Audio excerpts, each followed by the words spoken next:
where you can find anatomy basics especially adapted to emergency medicine, among other interesting medical topics. It's a website, it's called Emergency Medicine Ireland. Check it out, I promise you it's worth it. For this reason, he is the perfect lecturer for our Basics of Anatomy session. Please welcome Andy Neill.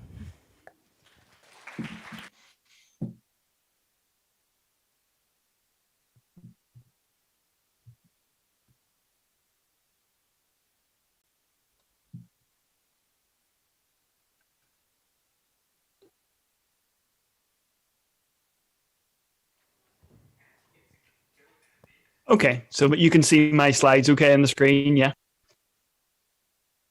Perfect. All right, I'll get started then. So hello, everybody. Thank you very much for the invitation to speak. And sorry, I can't really be there with you in person. So my name is Andy Neill. I work as a consultant or a specialist in emergency medicine and intensive care medicine in Dublin in Ireland. It took me about 16 or 17 years to train, but I've finally been appointed to my kind of permanent position at this stage. I apologize in advance if I speak a little bit too quickly. Honestly, this is me slowed down quite a lot, trying not to be too fast. My accent can be a little bit difficult, and so I'll try and do it. And I really want to say well done for being enthusiastic enough to want to learn anatomy on a Friday night. There's not really a great deal of people who will be willing to do such a thing. Let me just put on the next slide. So the reason I'm talking really on anatomy is that about halfway through my clinical training, about 10 years ago, I stopped clinical medicine for 2 years, and I was a lecturer. I taught anatomy in college in the centre of Dublin for about 2 years. Out of that, I produced a podcast series of some of the lectures I did for the medical students at that stage. Anatomy, and particularly in emergency medicine, has remained a bit of an interest ever since. So you can, if you want, if you go over to emergencymedicine.ireland.com, there's a number of lectures, particularly on anatomy, focused on emergency medicine and on critical care. And hopefully I'll be able to use these lectures as part of that. So I'll get started. So one of the biggest challenges, I think, when using point of care ultrasound is trying to wrap your head around what you're looking at on the screen. Ultimately, you're trying to explore a three-dimensional structure with a two-dimensional imaging modality. And it's very easy to get confused, and you can make the wrong conclusion based on that. So it's very important to visualize things from two separate planes. So that's one of the real limitations of ultrasound, is you're seeing it in 2 dimensions, even though the organ that you're imaging is usually in 3 dimensions. What we really want to see is something like this. We want all of the detail. We want the 3-dimensional depth. We want to see everything moving in real life detail. This is a heart on an ex vivo transplantation device. This is a heart that's been removed from a donor and is going to be transplanted into somebody new, and they put in the plumbing to keep the heart going while they do the transplant in. We would love if we could get this level of detail from ultrasounding the heart, but it's a little bit trickier than that. In medical school, what we see is maybe a dissected heart. It looks a little bit like this. It's a very pale imitation of reality. There's no movement here. It's a bit dull. We can't see inside the heart without dissecting and cutting open the whole thing. So it's very hard to relate this still not moving lump of flesh on the left to the black and white pixels that we see moving on the right. Tools like this, so this is actually a transesophageal echocardiography simulator. There's a link there you can look at. I think tools like this are really useful for helping to orientate ourselves to what's going on. And this is a lot of what I'm going to try and achieve with you today. I'm going to try and get you to start thinking in 3 dimensions about the anatomy that you're looking at with sonography. And I want you to think about how the organs and the structures are related to each other.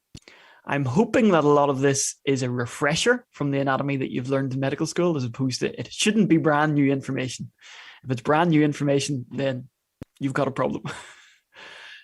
I would love to take you all into a dissection lab, and I don't know how you do it in Austria and Ireland. It's still quite common for medical students to do anatomic dissections as part of their undergraduate medical school.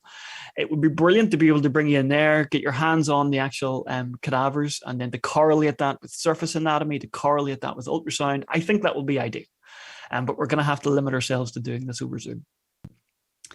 I think the closest thing we can get to correlating this with a real cadaver lab will be some CT scanning. So we're going to be using some CT images to help to try and orientate you. So these CT scans, these are 3 CT scans. They show the same kidney, and I've highlighted it in red. The same kidney, but in 3 different planes, 3 different axes. We have it in transverse, we have it in coronal, and we have it in sagittal. So the transverse plane is like cutting me in half across here with the saw. The coronal plane is slicing downwards. And then we've got the sagittal plane, which is like slicing down the middle. Those 3 planes, the transverse, the coronal, and the sagittal, are going to come up quite a bit during this lecture as you try and orientate yourself. So for example, in the right upper quadrant view, say it's a fast exam, for example, and I know you're going to be doing some hands-on scanning tomorrow. In the right upper quadrant view, we are imaging the kidney in a roughly coronal plane, with the probe held in a kind of a caudal cephalad position with the probe marker towards the top. The image we get on the screen will always have the probe at the top. So I've rotated it here to give you a better idea of what you're actually doing, because otherwise you have to do a little bit of mental gymnastics to get the image that might appear on a CT scan. So here I've tried to align the images as what you might think of them. Okay, the patient lying at this end, feet at this end, head at this end, feet at this end, head at this end, feet at this end. So you can see here the liver, here the kidney, here the liver, here the kidney. Okay, see, there is a little bit of you have to twist your head sideways quite a lot when you're doing ultrasound just to make the anatomy make sense. So I'm going to cover the anatomy that's really relevant to the following 3 modalities of ultrasound. We're going to talk about the fast scan, the focused abdominal sonography, and trauma. We're going to talk about cardiac ultrasound, and we're going to talk just a tiny bit at the end on some thoracic ultrasound that I think is relevant. So we're going to start. Let's talk about the fast scan. So the fast scan is a moderately useful test in the right population of patients, and I've heard it described as a type of a gateway drug to point of care ultrasound. So once you get the hang of the fast scan, I think it opens up all kinds of much more interesting and more useful possibilities for ultrasound. So I'm not saying that the fast isn't useful, but I think it's a really good entry point to get started doing point of care ultrasound. The point of the fast scan is to find fluid in the wrong place. You're looking for free fluid within the peritoneal cavity. We'll have to talk about the peritoneum and the extent of it. You're not trying to visualize the injury itself. You're not trying to see a splenic laceration or a liver laceration. You're trying to see the consequences of those injuries. So in many ways, it's quite simple. The whole fast exam is orientated to finding fluid. So when we're looking at the right upper quadrant view, we have the probe marker towards the head. And again, you'll learn this hands-on sessions. This little symbol at the top here is your probe marker. And that usually correlates with a little bumpy bit on the actual ultrasound probe that you're holding. In many ways, it doesn't matter if you put the head at this end or the head at that end, as long as you know what you're looking at. But in this example, we've got the head at this end and the feet down here. And what we see here, we see the liver, this kind of echogenic, lovely little speckledy tissue in here. We see the kidney below it. We can actually see a little bit of the spine. And then this bit in the middle between the liver and the kidney called Morrison's pouch, this is the area that we're looking for. It is also sometimes called the hepatorenal recess, which in reality is a much more sensible name for it than Morrison's pouch. I don't know why in medicine we named after all these things after dead white people, but it seems that we have. The hepatorenal recess is where we're likely to kind of find free fluid. So what are we really looking at here? Let me get rid of the next slide. So this is our CT slice, and we're in the coronal plane. Remember, it's like slicing me down this way. It's like taking the front off and looking in this plane. The ultrasound probe sits on the right-hand side, up high, just in there. Things that you're likely to see then are going to be these little white things, ribs, that can sometimes cause shadowing. And we're using the liver here as an acoustic window. The liver transmits ultrasound really well, and the liver gives us a window to see all the structures in this area. And this view, we've got the liver, we've got the kidney again. We can see a little bit of the spine on the ultrasound. And with this area, the Morrison's pouch or the hepatorenal recess is what we're looking for. Remember, in ultrasound, it's orientated this way. And so you need to kind of flip your head around quite a lot to understand these things. So you can see here what we're catching ultrasound: liver, kidney, Morrison's pouch, liver, kidney, Morrison's pouch. When it comes for an example of what this looks like in real life, our patient is lying down. Let's say they've been in a car accident and you're worried about free fluid within the abdomen. You might see something that looks a little bit like this. You've got your liver in here, you've got kidney in there, and we're looking for fluid in this region. That's what it might look like on the ultrasound. But again, remember, ultrasound does this way around. And that's what can be a little bit confusing at times to try and get your head around. A little black stripe there between the liver and the kidney is the free fluid. So what I want to try and explain to you anatomically now is, why does the fluid accumulate there? because this area of Morrison's pouch or the hepatorenal recess is the first place you're going to see free fluid in someone who's maybe bleeding into the peritoneal cavity.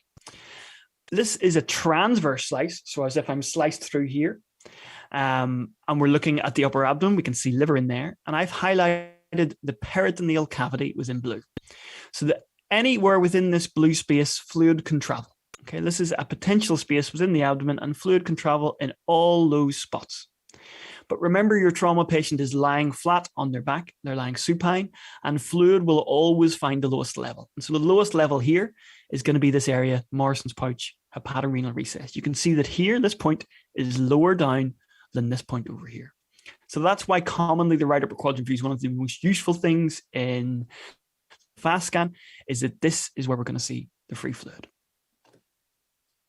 Once you get enough fluid, so one of the things, the fast scan is obviously a scan designed for trauma, but people get fluid within the peritoneal cavity for lots of reasons. One of the most common would be ascites from liver failure, from hepatic cirrhosis. These people often have liters and liters of fluid in their belly. And when you get that much fluid in the belly, you can imagine the peritoneal cavity just filling up, filling up, filling up. And eventually the liver will get almost completely surrounded in fluid. It will fill Morrison's pouch first, but it'll fill the rest of the peritoneal cavity. The one area that it will not fill is the bare area of the liver. Now, I've tried to highlight it here. This little area here, this is not covered in peritoneum. The peritoneum comes up the liver and then it turns back on itself, maybe better in this sagittal slice.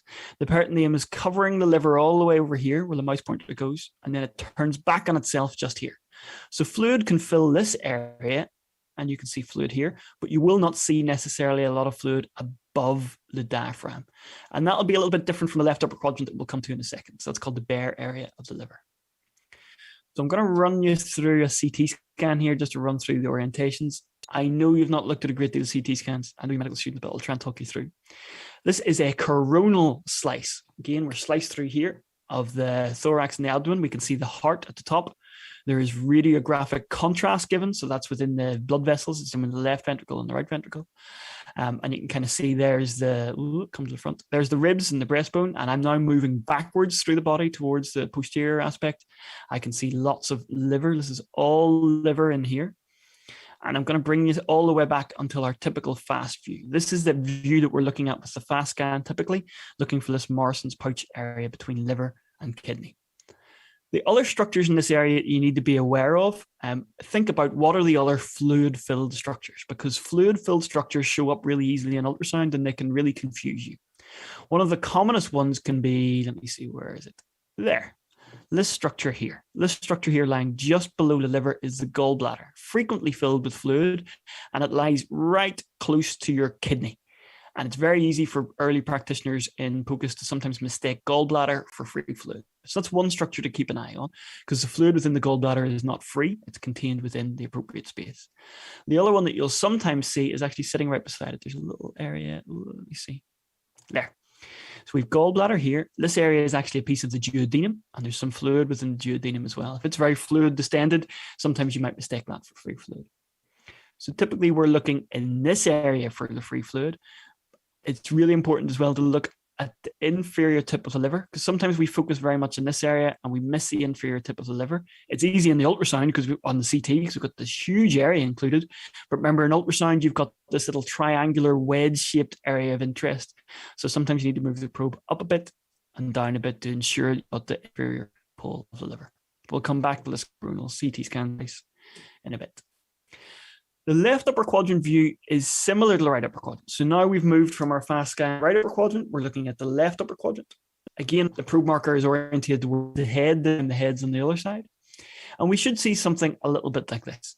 It's often a much more challenging view because you're using the spleen to image through, and the spleen is much smaller than the liver is. The liver is a huge acoustic window, and you can put the probe anywhere there and you'll get a good image. The spleen can be, a left upper quadrant can be much more challenging.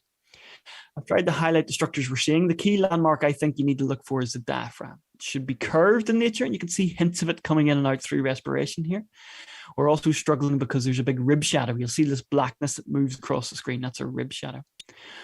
We also see the spleen tucked in just underneath the diaphragm, and it'll look a little bit like the liver, but much smaller. And we're also catching hints of a kidney down here as well. this is a much harder to interpret image than the right upper quadrant view was. The reason the diaphragm is so important is that the diaphragm defines whether the fluid is in the abdominal cavity or whether it's in the thoracic cavity. If we saw lots of free fluid, lots of black stuff in this area or underneath the diaphragm, then we know the fluid's in the abdominal cavity. If we see lots of black stuff above the diaphragm, then we know the fluid's in the pleural cavity. And in a major trauma situation, that's really important because I need to know, do I need to put a chest drain in or do I need to take the patient for a laparotomy? And there's a big important difference in those two procedures. So it's really important to identify your diaphragm, and then you can define, is it in the thoracic cavity? Is it in the abdominal cavity? So this is a dissection video I'm going to run you through as well. And here, what I want to highlight is this man's going to pop his little fingers in where the fluid is. See in here? This is the spleen just there. This is a little bit of stomach. This is spleen. Where his fingers are between the spleen and the diaphragm just above. The reason this is important is that this is where fluid is going to accumulate in the left upper quadrant. Remember, in the right upper quadrant, it was going to be in Morrison's pouch between the spleen and the kidney. In the left upper quadrant, it's typically above the spleen. Okay, and that's a big important difference. If you're just looking between spleen and kidney in the left, you'll have some fluid that might actually be above the diaphragm. So for the left upper quadrant, we have to put the probe really quite posterior to catch that spleen. Again, we're slicing the patient in a coronal plane, and we're taking this little wedge-shaped section of ultrasound. Here is the diaphragm. That was our big landmark just in there. We've caught the back part of the spleen. So remember, it's quite small. We've got a little bit of kidney in there. And what we're looking for, the first place you're going to see free fluid is going to be above the spleen. This is what it's going to look like a little bit. Oh, that's a terrible example. I've got a better example of what it looks like in ultrasound, but there's some black stuff there just above the spleen. So this is spleen in this image. This is kidney, and the black stuff is above the spleen. Apologies, that's not a great image. I've just realized. Yeah, that's a better one. Here we have, first of all, identify the diaphragm. Nice curved shape of the diaphragm. So we know everything on the left of the screen's in the thorax, everything on the right of the screen's in the abdomen. We're catching a little bit of kidney coming in there. This is spleen here. But look at the free fluid. It's all between the spleen and the diaphragm. So you need to get nice and high, get above the spleen. Let's look at our, whoops, we'll go back. We're going to look at our coronal CT scan slice again.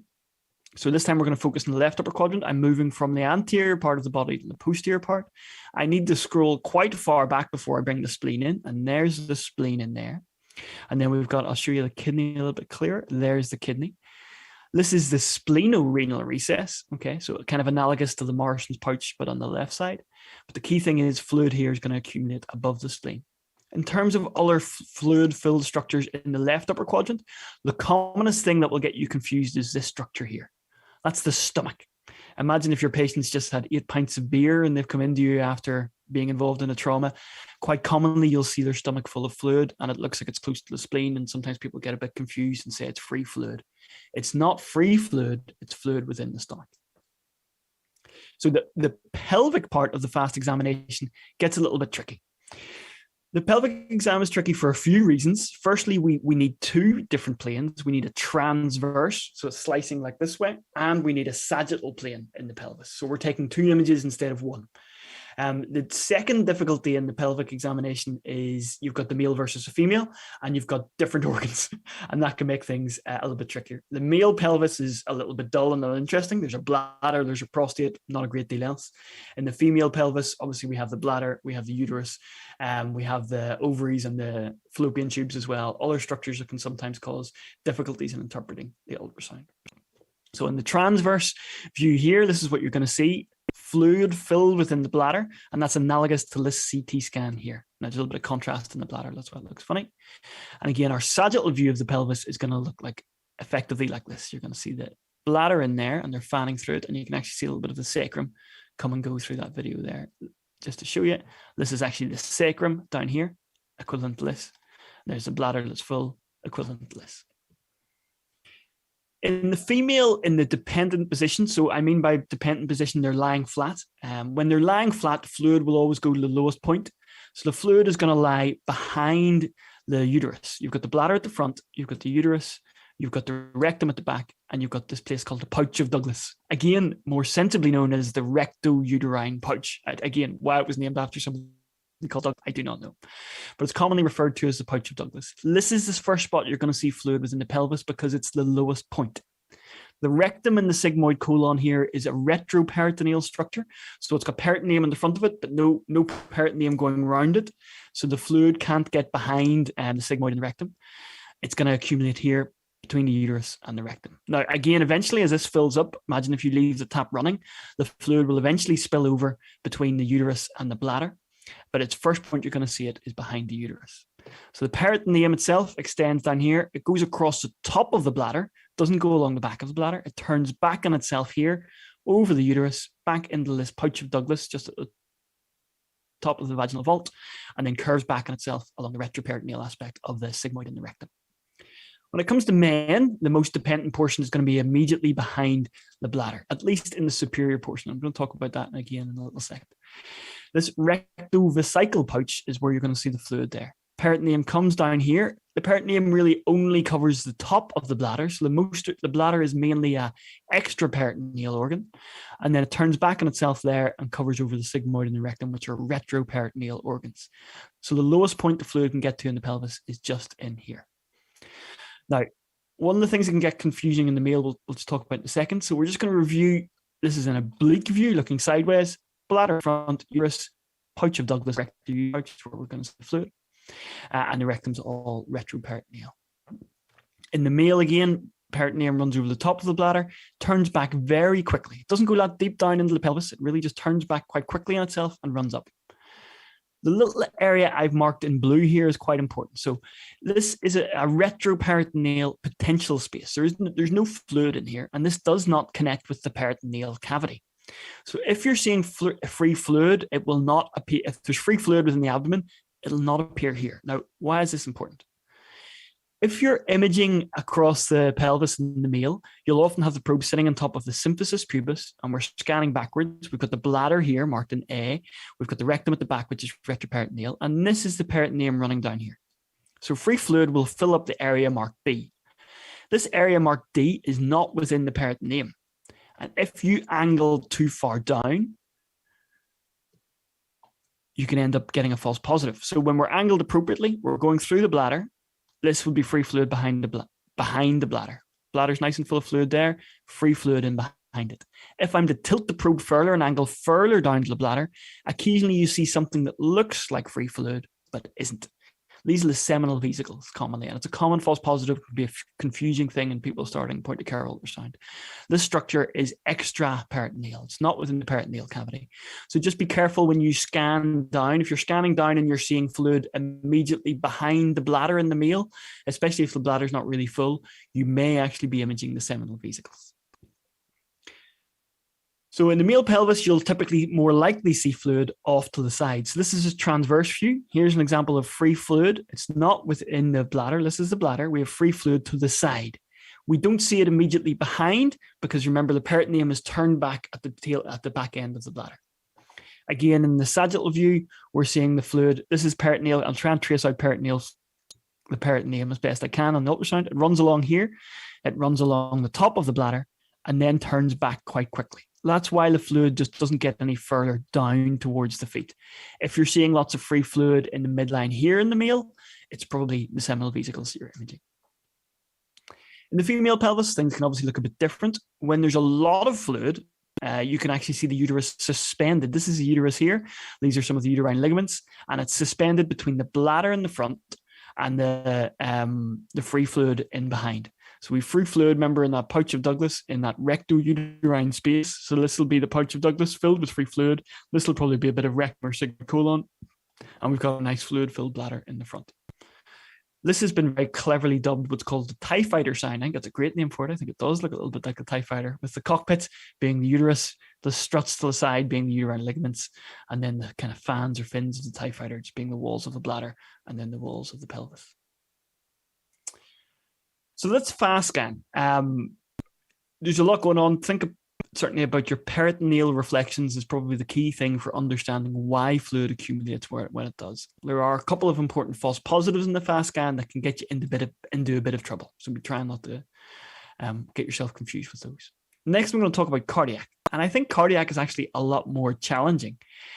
Cardiac views are really hard because none of the planes are standardized. So we've been talking so far about coronal planes, about transverse planes, about sagittal planes, an X, Y, and Z axis, something that's very symmetrical and it's all 90 degrees to each other. The heart is not like that in the slightest. The heart is very twisted within a thorax. It's very asymmetrical. And what we call the right ventricle would probably be better named the anterior ventricle rather than the right ventricle. So the terminology is really confusing. The heart's really asymmetric, and you're up against a bit of a challenge to try and orientate yourself when you put the probe on the chest. The other thing that makes it difficult is that the views that we obtain with cardiac ultrasound are very much determined by the available windows. We can't image the heart from all around it. We can only image it where it touches the kind of chest wall. So we can get a view in here, we can get a view in here, but we can't get a view from behind the heart unless we put a transesophageal probe down to have a look at it. So we're up against a bit of a challenge. These were probably some of the more helpful images I found online just to look at this. This is actually a plasticized pig heart, so it's not human, but I think it's a great teaching tool. And it's a really useful way for showing the different planes or the different slices that we take through the heart when we're taking our cardiac ultrasound images. So the first one is, this is the heart. This is arranged, if you were to look straight at me and take my chest wall off, this is the way my heart would look. This is the apex of the heart. This is the atria are up here, left ventricle over here, right here. This is the root, and the aorta would go up and over from here. So this is the heart, pretty much how you would look at it if you were looking at another person. The planes we slice through the heart in cardiac ultrasound are really from diagonally across. So you can see this line here running across the heart. That is the long axis of the heart because it's where the heart is longest. That's fairly straightforward. And this long axis of the heart runs from the tip of the right shoulder down to the left hip. And you'll be doing this a lot when you're doing your workshop stuff. You angle the probe in this type of plane to take this long axis through the heart. These other slices that are running at 90 degrees to it are across the short axis of the heart because that's where the heart's shortest. So again, these will run the other direction. These will run from the tip of the left shoulder down to the right hip, and you'll turn your probe round to get those short axes. So if you're taking this long axis slice, and if I was, as these guys have done, cut the heart straight along this line, what you get is this view. And if you've seen a few ultrasounds, you'll realize that actually this looks quite similar to the parasternal long axis. Left atrium's in here, mitral valves there, left ventricular cavity, left ventricular outflow tract going into the aorta. That's what you'd be looking at when you slice the heart through there. When you take these slices at 90 degrees to it, you get, this is probably the best example of it, a parasternal short axis view. And that's obtained by slicing the heart. They have literally sliced it with a knife. You're slicing it with ultrasound. You'll get the right ventricle, you've got the left ventricular cavity, and you've actually got a papillary muscle in there as well. Okay, so remember, your left ventricle in these short axis views will be nice and round, and the right ventricle will be a little croissant shaped. It's like a croissant wrapped around a donut. The added difficulty, I think, with cardiac ultrasound is the whole thing moves quickly. At least the liver and the spleen have enough sense to sit still so we can image them. The heart is just moving continually, and it makes it very challenging to interpret. Not only does the muscle move, the valves move as well. So we're going to run through the 4 basic views just to orientate you in cardiac ultrasound. I'm starting with the subcostal because the subcostal is often the final part of the FAST examination, and you put the probe in the subcostal position, imaging upwards into the body. The tricky thing about orientation here is that the probe is looking up towards the head, and you get yourself confused because everything at the top of the screen is below the diaphragm and everything at the bottom of the screen is above the diaphragm. So really what you'd like to see is twisted the other way around. We use the liver again as an acoustic window. Well, this is diaphragm in here, and then we can actually image the heart itself, the right ventricle, the left ventricle, the left atrium, the right atrium. You'll get plenty of time to practice in your workshop, I am sure. I think anatomically it's a relatively easy view to get your head around because you're seeing all 4 chambers in one view. And I think this type of image is something we know. There's a left side of the heart, we know there's a right side, there's an atrium on each side, there's a ventricle on each side. That's quite straightforward. So that it appears as we expect it to. I think the apical view is often quite intuitive again because you're seeing the heart in the plane that you would expect it to. You're seeing a left ventricle, you're seeing a right ventricle, a left atrium and a right atrium. And even here you can see the 2 atrioventricular valves very clearly. Left ventricle, left atrium, right ventricle, right atrium. And you've got the 3 cusps of the tricuspid valve, remember, and then the 2 cusps of the mitral valve. The parasternal is, I think, the one that people find the hardest to orientate themselves anatomically. The imaging plane, remember, is diagonally across the chest, and you're seeing lots of structures in one image that you wouldn't expect to see together. So you're seeing the mitral valve and the aortic valve together. You're seeing the left atrium and a bit of the right outflow tract, right ventricular outflow tract. You're seeing ascending aorta, and you're also seeing descending aorta, all in the same image. And it's quite difficult to see. It's not really what you expect all to see in one image. So I'll run you through the structures that we have here. Left atrium, blood moves from the left atrium through the mitral valve into the left ventricle.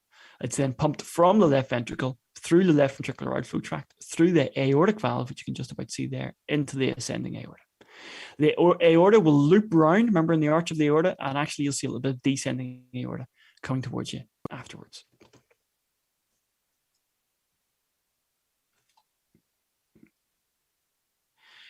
When we want to move to the short axis view, we end up pivoting our slice from here and we turn it 90 degrees until we're in the other angle. So from instead of being tipped towards the right shoulder, we move the tip towards the left shoulder. And we're really pivoting along this axis, this little dotted line that I've noted in here and on this side. If you keep the probe in exactly the same place and you turn it 90 degrees, what you'll then see is an on-face view or an on-face view of everything along that dotted line. That's what you're doing when you move from the parasternal long axis to the parasternal short. So you end up with a view that looks a little bit like this. Here, you remember we had right ventricle at the top here, left ventricle here. Now we have right ventricle here, left ventricle here, right ventricle here, left ventricle here. In this view, we're seeing the mitral valve, but you can take multiple different slices through the heart in the parasternal short axis. One of those slices will go through the aortic valve. One of those slices will go through the mitral valve. One of those slices will go through the left ventricular cavity. Again, it's just to illustrate it with our little pig heart. See all these, there's the white line is to illustrate the slice here. When you slice through the heart in this direction, this is exactly what you see. When you take your little dotted line through here, actually, I should have moved my little white dotted line to the right a little bit because actually we're cutting through the mitral valve a little bit there. The arterial supply to the heart is really important, as heart attacks and obstructions to the coronary arteries are really important and really common. And you can imagine if the blood stops flowing to any particular segment or section of myocardium, then that myocardium, instead of kind of squeezing and contracting well, that section of myocardium doesn't squeeze as well. It's not getting any oxygen, so it struggles to contract. And you can actually identify that on echocardiography. So if you've got an obstruction to maybe your left anterior descending, you'll be able to see this section of myocardium not moving as well compared to the other parts or sections of myocardium. Now, traditionally, we do this on ECG. And I know this isn't an ECG talk, but the primary way we diagnose these types of heart attacks is with an ECG. And the different leads of the 12-lead ECG represent different parts of the heart. So in this example, we have ST elevation here. So we have a P wave, we have a QRS complex, and we have ST elevation. This segment here is elevated from the baseline. And this is all consistent with an obstruction to the right coronary artery, or sometimes the left circumflex.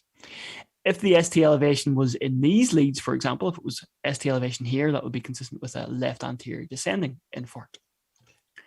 So it's nice with ultrasound to be able to correlate the two, because frequently you'll find what you see in the ECG correlates with what you see on the cardiac ultrasound. These images, I think, are brilliant. These were created by Ben Smith, an emergency physician in the States, one of the key people behind the Core Ultrasound website. And what he's done here is he's colorized the different segments of the heart to identify which coronary artery territory is supplying them. So, for example, there on our parasternal long axis, this is the anteroseptal wall of the heart. It's colored in yellow, and it is supplied typically by the LAD. When we view it in the short axis, we can see that this is the anterior septal segment. And if we were having an obstruction to our left anterior descending artery, I would expect this segment not to be moving and not to be thickening very well. Now, this is quite an advanced thing in cardiac ultrasound. I do not expect you to have learned these by tomorrow, and you will not learn these things. I think this is really hard, but it's really important to know that's one of the things that you can see with cardiac ultrasound. Finally, I want to talk a little bit about the valves. Just checking where I am. Yes, I am talking a little bit about the valves. I'm going to first talk about the mitral valve. I'm only going to talk about the mitral and the aortic, and the tricuspid and pulmonary are probably a lot less relevant. The mitral valve, as I'm sure you'll remember, has two leaflets. You've got an anterior mitral valve leaflet, which is thankfully closer to the probe, easy to remember, it's the anterior one. And you've got a posterior mitral valve leaflet at the back. I'll run through this just so you can understand it. So let's say mitral valve is closed. The mitral valve is closed at the end of systole. So the heart has just emptied and the heart is just starting to relax. As the left ventricle relaxes, blood will move from the left atrium, this is the left atrium, into left ventricle. The mitral valve will open to allow that blood to move. And the left ventricle will continue to fill until it reaches a certain point, and it will then start to eject blood. And as the blood moves back towards the aortic and mitral valve snaps shut. It's designed to allow only one way flow. Blood will then move through the left ventricular outflow tract, pop open the aortic valve, and move into the ascending aorta. So that's what the mitral valve is there for. It's designed to allow a smooth one-way flow of blood from the left atrium into the left ventricle, and it's there to ensure that blood then goes out to the aortic route rather than back into the left atrium. And sometimes that goes wrong in a condition called mitral regurgitation, where blood moves from left ventricle back into left atrium. Anterior mitral valve and posterior mitral valve. Okay. To give you a little more detail on this, the mitral valve opens during diastole when blood moves from left atrium to left ventricle, and when the ventricle contracts, it closes shut with the two leaflets, the posterior leaflet and the anterior leaflet, being pushed together. And when they're nice and open like this, the blood pushes it, and the pressure of the blood coming down on my wrists pushes the two cusps of the valve close together and prevents blood from going back the ways. It's prevented from going back the ways in many parts by these things, these little strings, the chordae tendineae, that are attached to the papillary muscles. They act a little bit like the strings of a parachute. So when you jump out of a plane with a parachute and you hold on to those strings stop the parachute from turning inside. It's exactly the same in the mitral valve. That's what the chordae tendineae are for, to stop the mitral valve turning inside out. The only difference being a parachute is obviously domed like this. The mitral valve is domed like this. You'll notice as well that in the mitral valve, on ultrasound and in real life, the anterior leaflet is much bigger than the posterior leaflet. And you'll notice this when you're scanning people. You can divide them into various cusps that you do not need to know for now. You need to know them if you're me and doing advanced echo accreditation, but you don't need to know them for basic cardiac ultrasound, but it's useful to be aware. The aortic valve, let me see if I can get this to play. There we go. The aortic valve is obviously designed to allow one-way flow from the left ventricle into the aorta. We don't want it leaking and blood to be coming back in there. It's a very different design of valve. It's got little cups or cusps that come down and push against each other during diastole. I'll run through and show you here now. So let's go through. We'll start with systole. There we go. So there's systole, and you can see almost like a little bird's mouth, little beak that is opened. These are the orifice of the aortic valve. All of this there in the middle is blood that's shooting towards you, coming out of the screen towards your face. As systole continues, it'll then transition to diastole, and you'll see the leaflet snap shut. Perfect. And we can see this is the line where the edges of the leaflet are joining. And typically you'd see an extra one here. I'd love to complain about whoever took this echo image, but it was me, so I can't complain that much. Normally you will see three little lines of the three cusps of the coronary arteries joining together. And this is a parasternal short axis view that we're seeing it in. The names of these are relatively straightforward. We have a right coronary cusp, we have a left coronary cusp, and finally we have a non-coronary cusp. I'm just going to go back a slide. So the reason they're called the right and the left coronary cusp is because the left coronary artery originates at the base of these cusps. So left coronary artery here, right coronary artery here, and the poor non-coronary cusp doesn't have a coronary artery at all. So it just got called the non-coronary cusp. Common issues we see with the aortic valve, you often need advanced echo skills to see some of the problems, but one of the commonest things you see in older persons is their valve becomes quite calcified over time, it becomes quite stiff, and it just doesn't open particularly well. It's called aortic stenosis. And commonly you can see that. So this is someone who has aortic stenosis, and what you're looking for is the aortic valve here. And I would describe this as quite a rocky appearing aortic valve. There's heavy calcification on the valve. There's some posterior acoustic shadowing, which is an artifact that you see with ultrasound. And this might be someone who has difficulties with pumping blood from the left ventricle into the aortic route. Again, that's quite advanced stuff, not expecting you to know a huge amount about it, but you do need to know certainly anterior mitral valve leaflet, posterior mitral valve leaflet, and it's worth identifying the right and the non-coronary cusp of the aortic valve. Finally, so I'm almost done. We're going to talk a little bit about thoracic ultrasound, because that's one of the common things that's actually really useful. Thoracic ultrasound is interesting because most of the time you're not really imaging anatomic structures like you do in the abdomen. When you're visualizing the liver, you're actually seeing the liver. When you're visualizing the lungs, you're typically visualizing artifact produced by the interaction of ultrasound waves and air. Air and ultrasound often don't go well together particularly well, unlike ultrasound and fluid or ultrasound and organ type structures. So imaging the thorax, especially for some of the pathologies you're looking for, can actually be just interpreting artifacts. So let's have a wee look at some of the things that we're looking for. Let's say you're dealing with someone who's come in and they have very severe left-sided pleuritic chest pain. So it's really sore when they breathe on their left side and they're very breathless. You listen with your stethoscope and they've got reduced air entry on that left-hand side. So some of you already are thinking about what the actual diagnosis is here. You've now put your ultrasound on and we have an image visualizing the right thorax. You put the probe on the right and you have an image visualizing the left thorax and you put it on there. To identify some of the anatomy here, what you're looking at is the rib. We're looking at the rib in transverse section. So we're imaging this way. Imagine I'm just slicing myself here. Sorry, we're imaging it in sagittal section. Like I'm slicing through there and you're looking at the edges of the ribs. So we have a rib here at the head end, the rib here at the feet end. And the bright white line immediately deep to that is the pleural line. We have the same thing on the left-hand side, but I want you to look at the pleural line on both. And I want you to be able to see there's a difference in the pleural line in both. You can see the muscles moving above it, which is just the patient breathing, but there's a definite difference between the pleural line. And what we're seeing here on the right-hand side, where my mouse pointer is pleural sliding. These are the two layers of pleura sliding and moving on top of each other. It produces this shimmering, shining, little speckly type appearance. And we're really happy when we see that, because that means the lung is up, that the two layers of pleura are in contact. On this pleural line on the left-hand side, the pleural line's a little bit sad because there's no happy little shimmering that we're seeing there as well. And this would be very suggestive of a pneumothorax because the two layers of pleura aren't touching each other. Okay, so we've been looking for pleural sliding, and this shimmering effect is what we see at the pleural line. And what we're actually looking at is the two layers of pleura sliding smoothly over one another. Those two layers are, of course, the parietal pleura and the visceral pleura. The parietal pleura is adherent to the chest wall, all the way to the inner aspect of the chest wall. The visceral pleura is adherent to the lung tissue itself. And normally those are touching each other with a little bit of lubricant fluid just in between. And as you breathe, those slide up and down one another. And that's what you're seeing when you're seeing pleural sliding, is visceral pleura sliding across parietal pleura. As long as we see pleural sliding, we're happy. The parietal pleura has a very significant extension. It extends above the first rib. So if you think your first rib, just above your clavicle, the pleura extends all the way there. So you can actually visualize pleural sliding above the collarbone. It extends in the midline. It extends to really where your xiphisternum is. But remember, it also at the sides, it descends further, even to around your 10th rib. And your diaphragm will move the pleura and the lungs up and down as you breathe. So what we're seeing in that original ultrasound, our man who had pleuritic chest pain, is really this. We've lost contact of the parietal, the yellow line there, with the visceral pleura.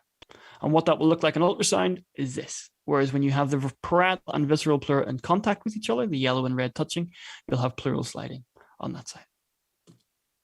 Just for some further correlation. So imagine this pneumothorax, if we were to put a camera into the chest walls, this is a thoracoscopic view. What you can see is this is lung. They're picking up the lung tissue with their little forceps. Visceral pleura covers all this collapsed lung tissue.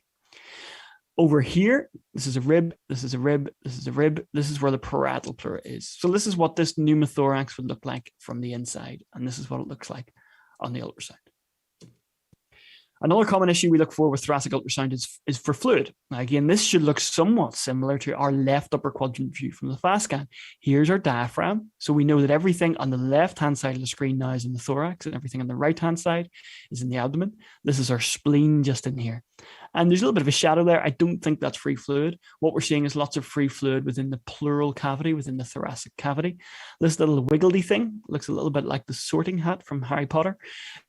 Is collapsed atelectatic lung. So this is lung that's been squeezed closed. It's lost its air because there's a large pleural effusion around it. Again, we're back imaging here in the coronal plane. So we're slicing this way, but remember, we're doing it from the side. Our probe would be sitting on here. We might have a little rib. We've got our diaphragm. We've got our spleen. And in this case, we've got large amounts of fluid within the thoracic cavity. Once we find something like this with ultrasound, it can be really helpful to put a needle in it or drain it to remove some of that fluid or to test some of that fluid. And that's a very common procedure, and ultrasound can be really useful to help us drain it as well. And when it comes to putting needles in the chest, it's really nice to know that there aren't any blood vessels that we're going to catch in the way in, because if you catch one of the intercostal vessels, you'll then go from having a pleural effusion to having a large hemothorax, and it can be very dramatic and very serious.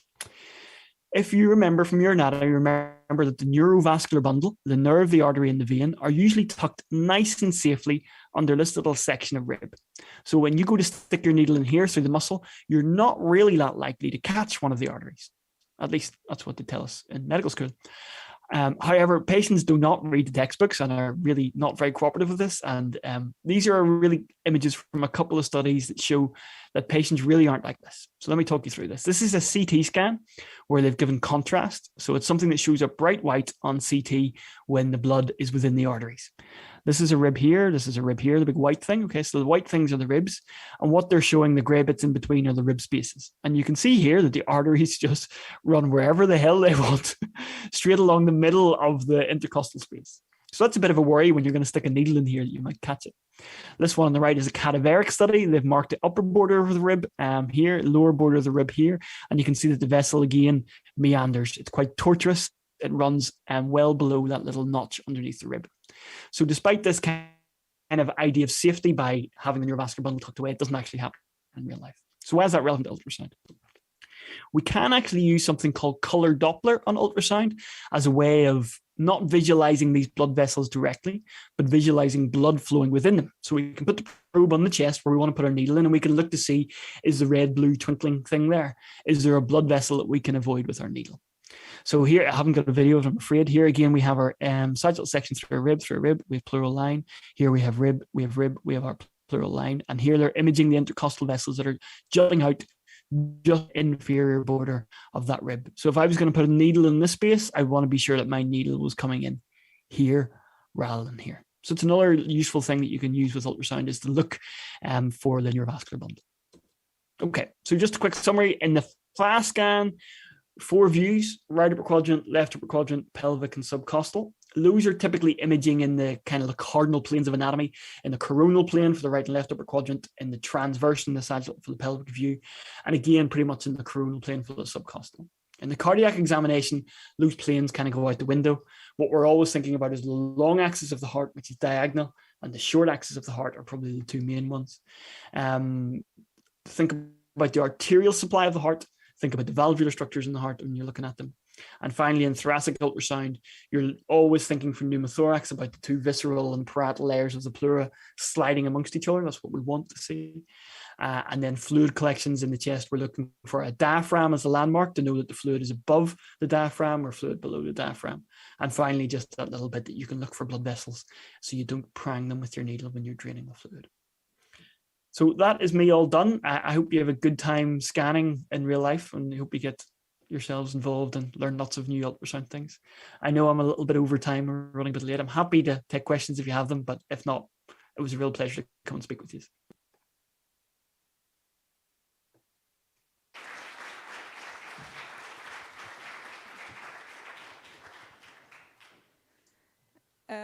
So thank you very much. The problem is I think he doesn't hear us, so I will write him the questions. Are there any questions? Okay.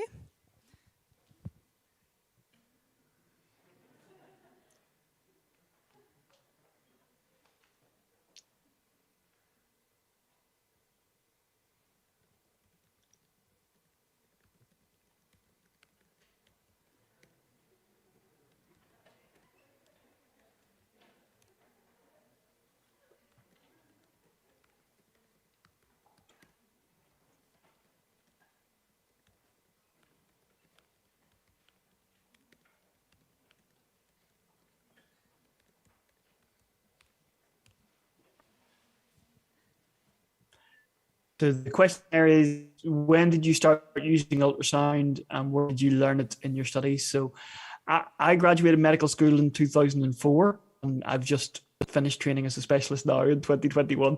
That is not normal, and I took maybe a little bit longer than most people to get to where I was going. When I first started using ultrasound was probably in about 2006. I was working in intensive care in New Zealand, and it was mostly self-taught, in that on the night shift, I would just go up to the cardiology ward and I would just steal the big Chunko machine and I would bring it down to the ICU and I would just ultrasound people with a little textbook and kind of work my way around it. So I started For me, it started after I graduated. Now, this was a long time ago. I don't know what it's like in Austria, but certainly there's a move towards getting ultrasound involved from the medical school level. There are a couple of universities in the States, and I know University of Limerick in Ireland are trying to incorporate ultrasound teaching in the undergraduate curriculum. I think that would be brilliant. I have a real interest in anatomy. I would love to be able to teach anatomy, correlating it with a cadaver, with a CT scan, with an ultrasound. I think it would be a great thing to do. We do have some ultrasound as part of our curriculum for like a required part of it for intensive care and for emergency medicine. The requirement is it's quite low. It's like you have to do a fast scan, you have to do basic echo.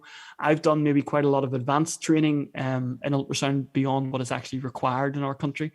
I know from most Europeans I speak to, you guys seem to use ultrasound a lot more than we do in the UK and Ireland, I think. That's been my impression from speaking to people at conferences. Any other questions?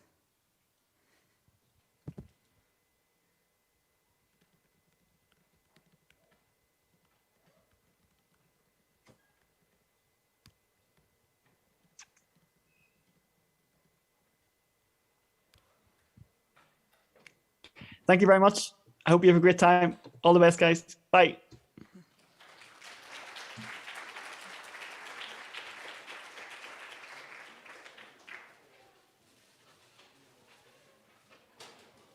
Okay, 1 second, please. Well, we've reached the end of our first day. We hope you were able to get an insight, and like us, that you're looking forward to the next 2 days. Tomorrow morning, we will continue at 9 a.m. Please be a little bit earlier, that we avoid queues at the entrance, and the entrance will be again the glass box. We will then hear a short introductory lecture about the FAST protocol from Alex Suster and practice a lot again. Thank you for your attention, and we wish you a very nice evening, and stay safe, and see you tomorrow. Bye.